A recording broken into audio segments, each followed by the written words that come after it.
Leticia, buenas tardes. ¿Qué tal? Buenas tardes, Julio. Buenas tardes a quienes nos escuchen también. Gracias, Leticia. Pues ya sabes que de repente todos nos volvemos directores técnicos en cuestión futbolera cuando está el fútbol, especialistas médicos con la pandemia, especialistas educativos ahora con el regreso a clases. Y ahora estamos también muy atentos al tema de lo que sucede con los migrantes centroamericanos en el sur de México y con otras gestiones que hace la Secretaría de las Relaciones Exteriores, como el dar el refugio a personas de Afganistán. Pero por eso es por lo cual recurrimos a ti, Leticia, que conoces muy bien todo este tema y que nos puedes ayudar a esclarecer lo que está sucediendo. ¿Cómo ves estos contrastes, Leticia? Mira, veo muy apropiado tu introducción, Julio, porque efectivamente este es un tema que es, digamos, es solo de interés cuando explota, ¿no? O cuando gritaba Donald Trump o cuando hay una crisis de esta dimensión, porque se ve, porque hubo una grabación, porque hubo testigos. Pero en realidad, bueno, sí me gustaría decir que esto que estamos viendo de antier y hoy es resultado de una situación que se viene acumulando a lo largo de los últimos meses, incluso te diría que en el marco de la pandemia, y tiene que ver con, una política migratoria que se ha decidido seguir, pero que agudizó la pandemia porque se han alentizado enormemente los procedimientos para concluir los procesos de solicitud de asilo o el tipo de visado que muchas de las personas que están ahí en medio caminando, han iniciado y que de hecho tienen avanzados. Incluso te diría, hay gente que ha obtenido ya los permisos y aún así no les permiten avanzar.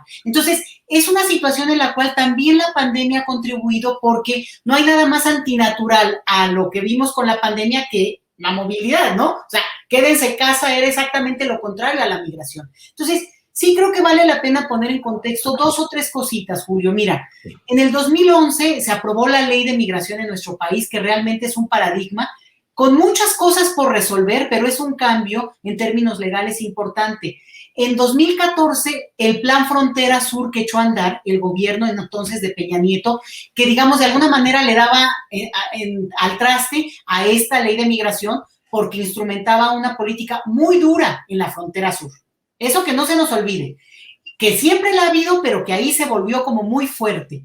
Y en el 2018, que ya entra un nuevo gobierno, se intenta, lo sabemos, una nueva política, no se logra por muchas cuestiones que tienen que ver, entre otras, bueno, la dinámica con Estados Unidos, las caravanas, que están ahí como un escenario que tenemos que discutir mucho, y después, pues obviamente tenemos este escenario en el cual la gente está avanzando en un intento, sobre todo a Estados Unidos, pero eso no quiere decir que no haya una intención de quedarse en México, porque eso también ha sido uno de los cambios importantes. Entonces, es en este escenario en el que lo retardado de los procesos que ya se había dado, aunque había habido un avance importante, ha hecho que estas personas, sobre todo en Tapachula, se estén concentrando de una manera muy importante y eso crea una presión también para la entidad, no solo en el caso de Chiapas en general, sino específicamente en Tapachula, donde está la mayor parte de la gente detenida ahí, literalmente, Julio, y tenemos que decirlo, bueno, pues detenida contra su voluntad, lo cual contraviene todas las normas de derechos humanos que México ha firmado, ojo, de los principales impulsores del Pacto Mundial de la Migración, firmado en 2018, y el Pacto para los Refugiados, México fue firmante. Entonces, aquí sí vale la pena decirlo. ¿Por qué? Porque muchas veces la gente reacciona como diciendo, no, pues que se queden en su casa o no. A ver, México es firmante y no de este gobierno, ¿eh? Tenemos por lo menos unos 20 años firmando absolutamente todo pacto de derechos humanos, de migración que haya, en el entendido de que somos el principal país expulsor de migrantes del mundo, Julio. Y por tanto, dado esta realidad por nuestra geografía, México instrumentó eso en todos los gobiernos. Aquí le quitamos el partido. Entonces, justamente este escenario implica una mayor retención de las personas en situaciones pues de retención ilegal porque se prolonga el tiempo, no se resuelve su tipo de visado no se ha dado también situaciones de deportación no previstas de acuerdo al perfil de las personas que son candidatas a solicitar asilo, y 2 o 3 temas donde México sí puede hacer mucho, y mira que no he mencionado hasta ahorita para nada a Estados Unidos, ¿eh? Sí, México sí. puede, entre otras cosas, agilizar los trámites que tienen que ver con la respuesta a una solicitud. La otra es que hay cierto tipo de trámites donde en nuestro país tiene que ver con las leyes de refugio internacionales, pero se ha avanzado en términos de reconocer que hay países que tienen situaciones donde tú no tienes que ver al individuo, si efectivamente tiene razones por las cuales huir, sino das de facto, digamos, reconoces que esa situación que ocurre en su país, por ejemplo, podría ser como México lo hace con Venezuela, por ejemplo, ¿no? Con Haití. Claramente tenemos un país que tiene una situación que para todos es obvia de la crisis. Hace menos de un mes asesinaron a su presidente. Entonces, hay ciertas circunstancias donde se pueden obviar trámites que en este momento el país no está siendo flexible, nuestras autoridades no lo están haciendo. Y el último punto, Julio, de ahí al extremo de la violencia, al uso indiscriminado, del abuso, que no tiene que ver con la legitimidad del Estado frente a este uso que se supone que podría tener, bueno, no hay ni un paso, lo estamos viendo, y lo que llama más la atención, y es digamos, da miedo incluso, es que lo que vimos es porque se grabó. ¿Qué ocurre si no se graba, Julio? Claro. Y creo que, y con esto cierro este comentario para no, perdón que me extendí mucho, pero no, está bien. No se les olvide que el Instituto Nacional de Migración es una de las 10 instancias gubernamentales que desde hace por lo menos 10 años, otra vez, escapa al tema de quién gobierna en el momento. Una de las instancias que ha sido más criticada, con más denuncias. Y acuérdate el sexenio pasado, a finales del sexenio incluso ya hablábamos de que uno de los cambios importantes que iba a haber es incluso desaparecer el famoso Instituto Nacional de Migración. No se dio.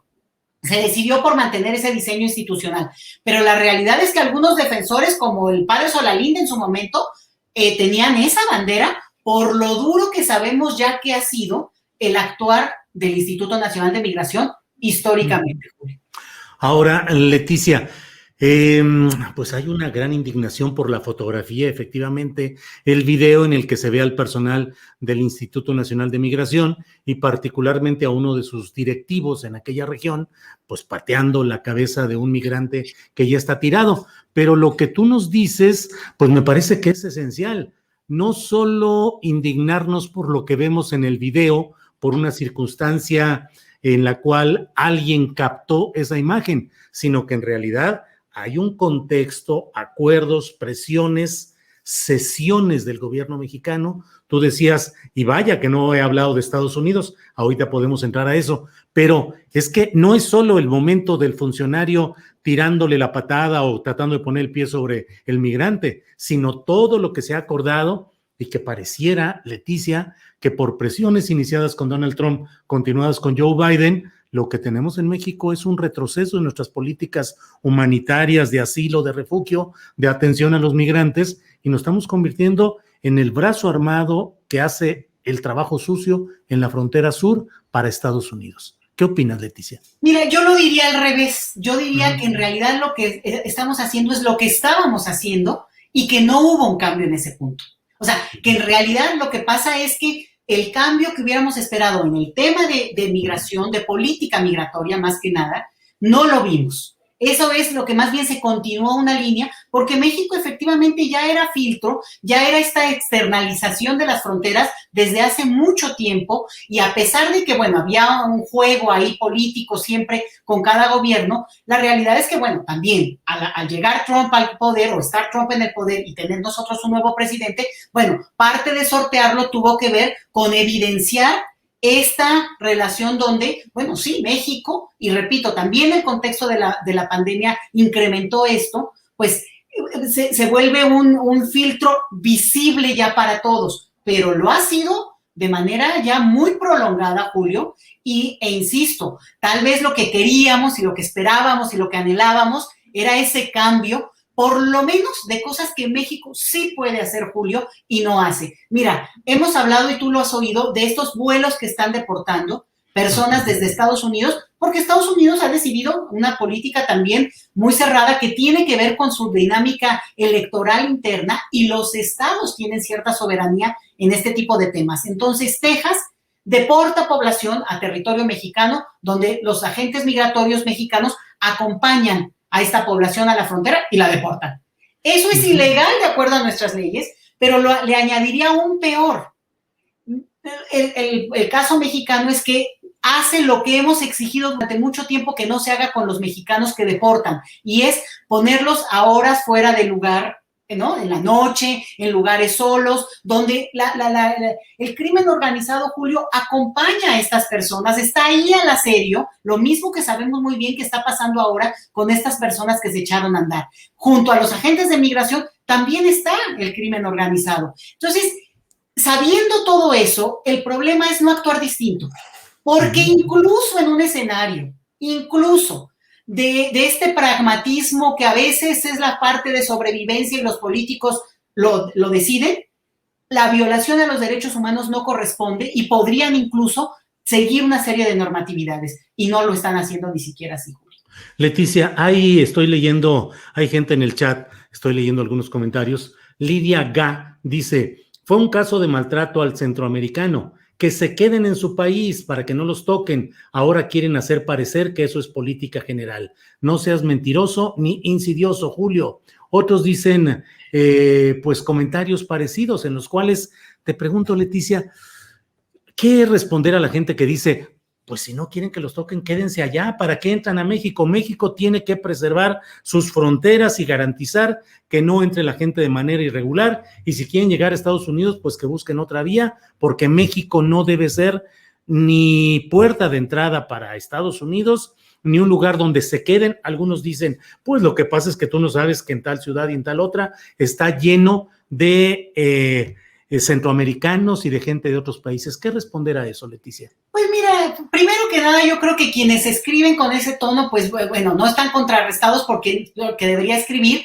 quienes consideran, primero que nada, y antes y por encima de cualquier tema que tenga que ver con la migración, es lo abiertos que estamos a la violación de los derechos humanos de quienes escriben, porque los incluiría. Es decir, si alguien violentara sus derechos humanos, entonces alguien podría justificar que había una razón. Y yo creo que eso es ya llevar al límite este tipo de comentarios, y es llevar a un punto en el cual no entendemos. Primero, una autoridad, y fuera del origen nacional, Julio, hay que ponerlo por encima.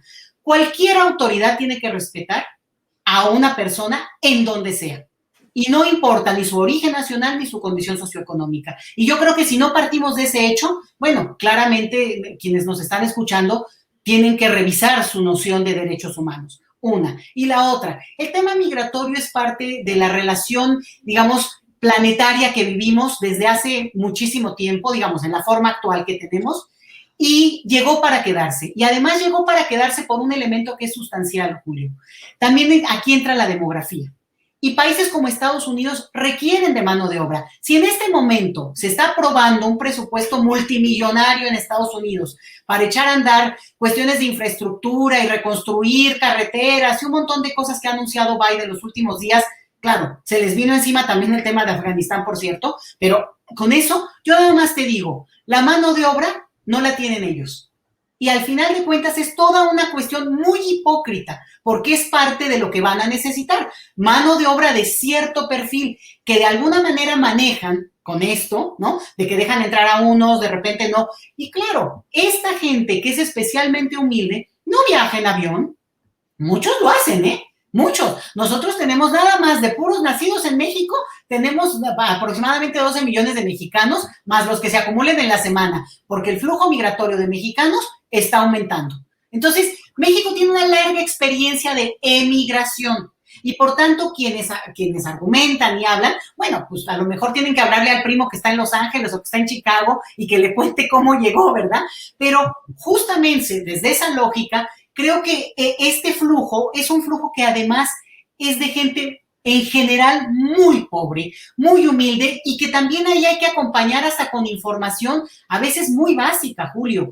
no, digamos, mucho de lo que hacen los albergues, las organizaciones que acompañan estos grupos es brindarles información sobre sus derechos más básicos, porque eso a veces creemos que la gente lo va a saber o algo, pues no lo tienen en el radar. Y también decir, y una cosa que es súper importante, dejen de pensar que una nación es una casa. Eso es una metáfora muy linda. No, una nación es una entidad abstracta en un escenario internacional donde tiene obligaciones y derechos porque hay un gobierno y en el caso, insisto, del nuestro, ha firmado absolutamente todos los convenios internacionales e insisto, no de este gobierno, sino de hace mucho. Entonces, en todo caso, bueno, pues tendrían que revisar esa parte porque México está inscrito en este concierto internacional. Leticia Calderón Chelius, gracias, se nos acaba el tiempo, pero quisiera cerrar planteándote algo que también leo con frecuencia en estas críticas a lo que pasa en la frontera sur. Dicen, es que esas caravanas de centroamericanos son financiadas por grupos de interés y aparece el famoso Soros, entre otros, en los que dicen, son los que están financiando para tratar de crear problemas de México con Estados Unidos, del presidente López Obrador con el titular en su momento de Estados Unidos, antes Trump, ahora Joe Biden, pero ¿qué onda con estas caravanas? ¿Surgen de manera organizada, espontánea? ¿Tienen intereses políticos de promoventes con cierta predisposición política, Leticia?